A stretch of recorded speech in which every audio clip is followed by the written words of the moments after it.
வணக்கம், welcome to my channel ட்ரையாமலா cooking. So இன்றைக்கி வந்து நம்ம என்ன பண்ண போகிறோம் பார்த்திங்கன்னா, மோர் குழம்பு. ஸோ அவசர மோர் குழம்பு.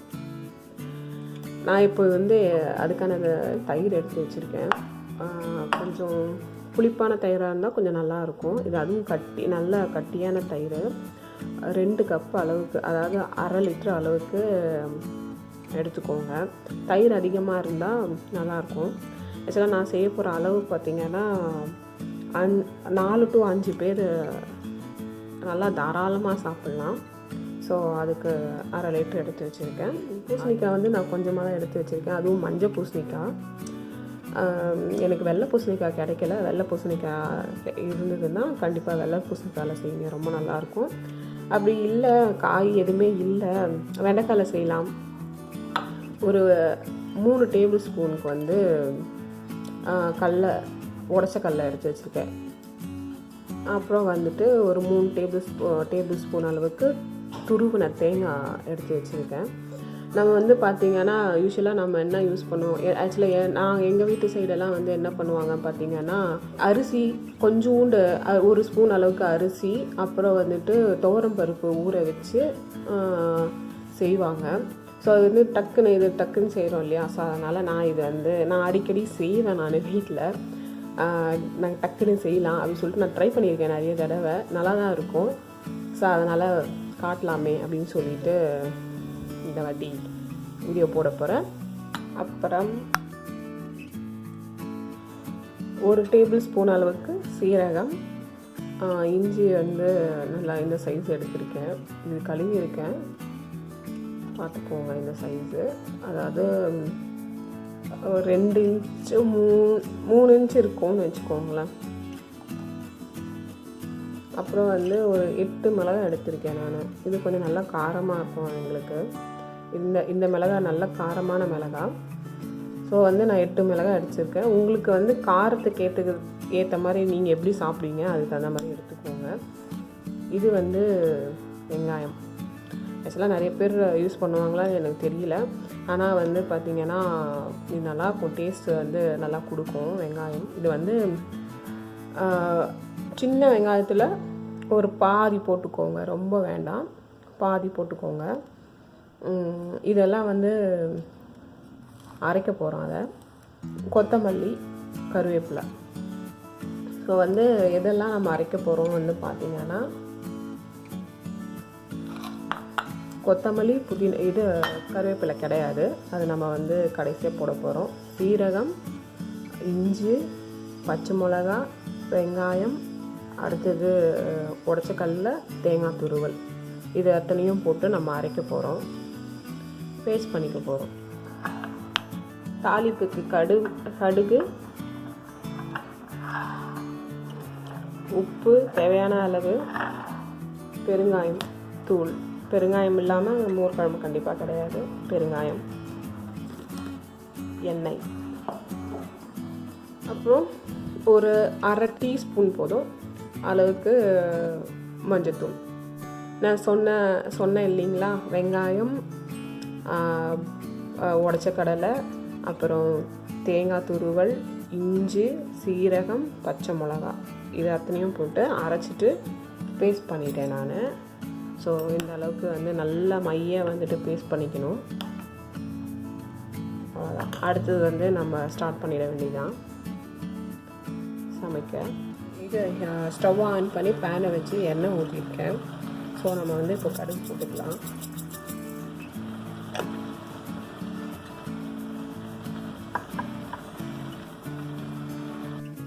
கடுகு வெடிச்சதும் நான் சொல்ல மறந்துட்டேன், 2 காஞ்ச மிளகா கிள்ளி நம்ம வந்து போட்டுக்கலாம். அப்புறம் வந்து கருவேப்பிலை, பூசணிக்காய்,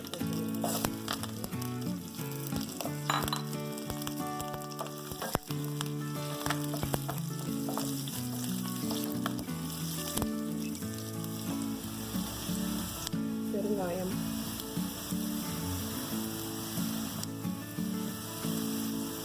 நல்லா ஒரு 1/4 ஸ்பூன் அளவுக்கு போட்டுக்கோங்க.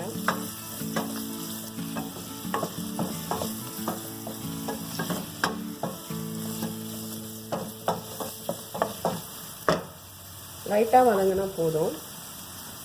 இந்த நேரத்தில் வந்து ஸ்டவ்வை வந்து கொஞ்சம் நல்லா ஸ்லோ பண்ணிக்கோங்க, இல்லைனா வந்து மேலெலாம் வந்து செதறும்.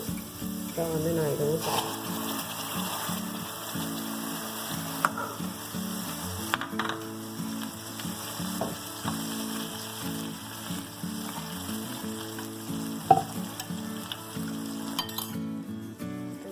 இந்த கப்பை கழுவிட்டு அந்த தண்ணி ஊற்றுறேன்.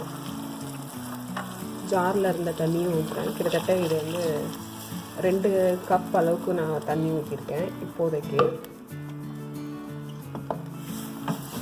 இது வந்து கொஞ்சம் கிண்டிட்டு அப்பப்போ வந்து கிண்டிகிட்டே இருக்கணும், ஏன்னா அடி பிடிக்கிற மாதிரி ஆகிடும் இது. ஸோ அதனால் அப்பப்போ கொஞ்சம் கிண்டி விட்டுட்டு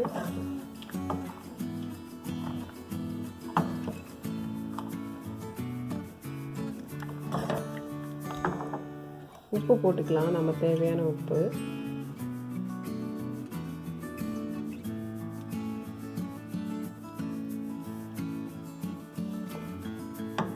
அப்புறம் மஞ்சள் பொடி,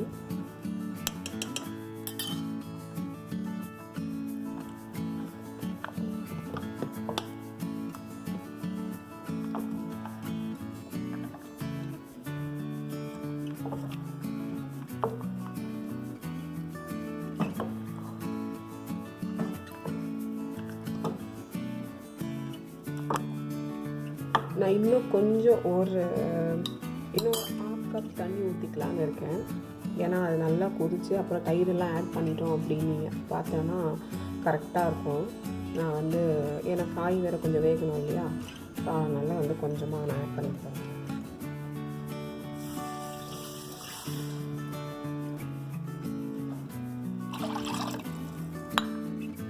ஸோ வந்து இது கரெக்டாக இருக்கும்.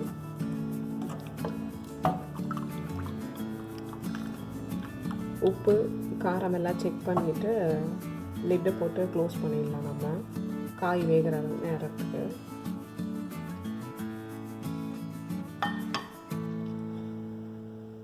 உப்பு கொஞ்சம் கம்மியாக இருக்குது, காரம்லாம் கரெக்டாக இருக்குது. காரம் கம்மியாக சாப்பிட்றவங்க மிளகாவை நீங்கள் வந்து கம்மி பண்ணிக்கலாம்.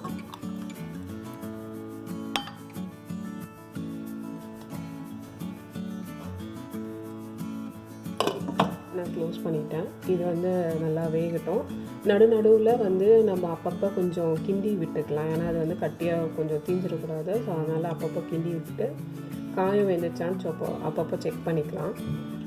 இப்போ வந்து நான் லிட்டை க்ளோஸ் பண்ணிட்டேன், நடுவில் செக் பண்ணிக்கலாம். நான் வந்து ஒரு 3-4 நிமிஷம் நல்லா இது பண்ண விட்டேன்.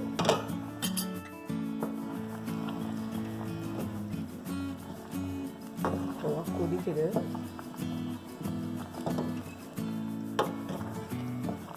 நல்லா கிண்டி விட்டுருங்க.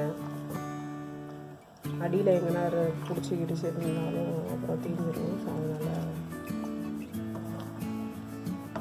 அதே காய் வெந்துருச்சான்னு செக் பண்ணிக்கோங்க. கொஞ்சம் வேகணும். இன்னும் கொஞ்சம் வெந்துருச்சுனாக்கா மோர் எடுத்து ஊற்றிடலாம். அவ்வளோதான், முடிஞ்சிருச்சு. 1 நிமிஷம் வேகட்டும். இதுக்கு நடுவில் நம்ம என்ன பண்ணுறோம் அப்படின்னு பார்த்தீங்கன்னா, தயிர் சொன்னேன் இல்லைங்களா, அதை வந்து மிக்சிலேயோ இல்லை வந்துட்டு ஆமாம் கையிலேயே கூட நல்லா பீட் பண்ணிடுங்க. அப்படியே போட்டோன்னு வச்சுக்கோங்களேன், கொஞ்சம் திரியாக போகும். அதனால் நல்லா மிக்சியில் போட்டு சும்மா ஒரு அடி அடித்தா போதும். கையில் பீட் பண்ணுறதுனாலும் நல்லா கொஞ்சம் பீட் பண்ணிட்டீங்கன்னா கடைசியில் நம்ம சேர்த்தோம் அப்படின்னாக்கா நல்லா க்ரீமியாக நல்லாயிருக்கும். இல்லைன்னா கொஞ்சம் திரியாகிடும். அதனால தான் இப்போ திறந்து பார்ப்போம்.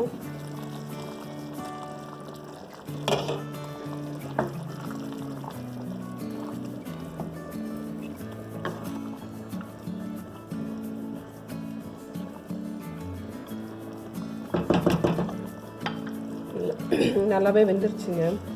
ஸோ இப்போ வந்து நான் என்ன பண்ணேன் அப்படின்னா, மிக்ஸி ஜாரில் போட்டு நல்லா வந்துட்டு பீட் பண்ணிட்டேன். நான் தண்ணிக்கிண்ணி எதுவுமே ஊற்றலை. அப்படியே வந்து நம்ம அடித்தோம்னாக்கா நல்லா தண்ணியாக இருந்துச்சு. பாருங்கள், நல்லா வந்துச்சு தண்ணியாக. ஸோ வந்து நான் அப்படியே தான் ஆட் பண்ண போகிறேன் இப்போது.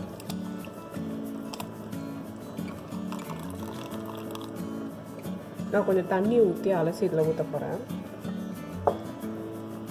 கிட்டத்தட்ட நம்மளோட மோர் குழம்பு இஸ் ரெடி.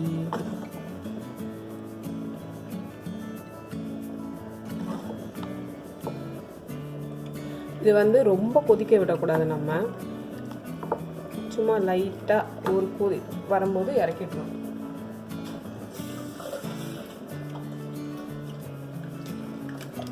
நான் ஜாரை மிக்ஸ் பண்ணிவிட்டு அந்த தண்ணி தான் ஊற்றுறேன்.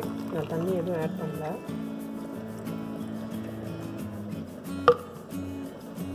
ஸோ வந்து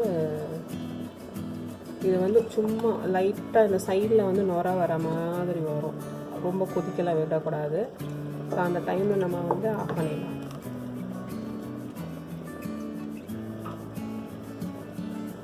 ஸோ நம்ம கொத்தமல்லி ஆட் பண்ணிடலாம்.